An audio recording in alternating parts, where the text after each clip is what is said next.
This clip is brought to you by SaveWithConrad.com.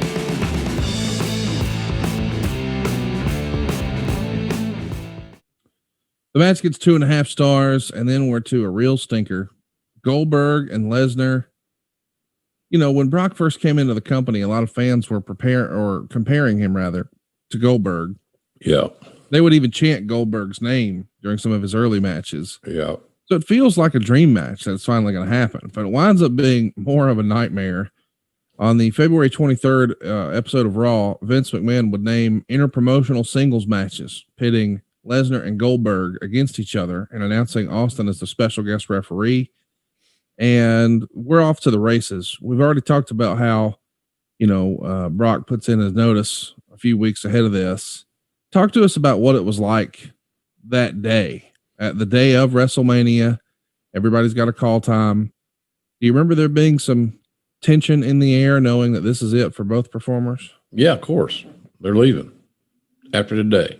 They're gone. And we'd sunk a lot of money in both guys, not only in contractual money, guaranteed money, but time and more money on promoting them, establishing their brands respectively. So yeah, there was a lot of tension in that regard because nobody really knew the unknown of how is this match going to progress? Is it going to be good?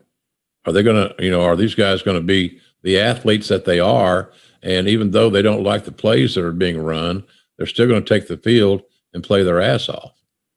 And so nobody knew how that was going to work out. But upon the entrances, I knew that we all had an uphill struggle.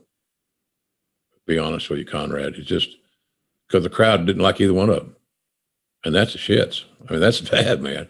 They like one of them a lot, and didn't like the other guy. That you can kind of deal with that a little bit, but when they don't like either guy, and the fans thought they were being deserted.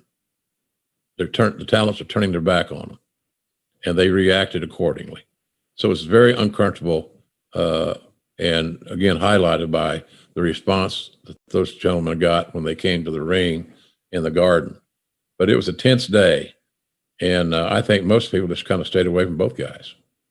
They're just, what are you going to do? Well, brother, you'll be all right. No, there's nothing to say here. Leave them alone, let them do their thing, and hope that Austin can save the damn day. Well, it happened. Star and a quarter. The fans are chanting right away. I think the fans probably ruined the match. I know they're having fun, but once Austin sold a little bit of it, and you could see he was grinning a little bit, the crowd really doubled down. And Meltzer would say a lot of the wrestlers backstage were more than amused watching two guys leaving get booed out of the place. Goldberg makes the comeback, spears Lesnar. He kicks out. Goldberg's mad at Austin for a slow count. Lesnar hits the F5, but Goldberg kicks out. Now Lesnar's mad at Austin. Lesnar goes and spears the post, leading to Goldberg hitting him with a spear and a jackhammer, and that gets the pin.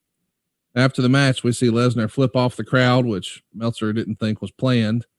And in the ring, it's clear Lesnar wasn't happy about the crowd, and he showed it. Goldberg, who's more than used to this, was laughing about it. Lesnar flipped off Austin, clearly as planned, and Austin gave him a stunner. They're all throwing the beers to Austin. He's dropping a few. Goldberg came back. They toast each other, but Austin winds up giving Goldberg a goodbye stunner, star and a quarter. If Austin's in the ring drinking beer and stunning people, everybody goes home happy, right? Yeah. Yeah. That was the only salvation left. The match sucked. The crowd was never going to buy into it. That's where the internet can be a blessing or a curse. In this case, the audience was preconditioned that you're not going to like this, or these guys are leaving us. They're two of the biggest stars in the entire game, and you're not going to see them anymore because they've chosen to leave you. And the fans took it personally. So they started out behind the 8 ball, and then they were able to get around it. And like I said, you only can imagine what that whole debacle would have been like if Austin had not been in the equation. because that at least gave the fans something that they could embrace and they liked. And the more beer and the more stunners Steve delivered, the better it was. It was like the old days. And he's magic. And they enjoyed sharing some of that magic, especially based on what they had just seen, because that was not magic. Hey, it's Conrad Thompson. Thanks for checking out the podcast here on YouTube.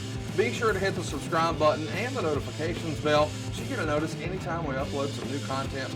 And go save yourself some money right now. If you're in a 30-year loan or you have credit card debt, it's not a matter of if I can save you money. It's a matter of how much. Find out right now for free at SaveWithConrad.com.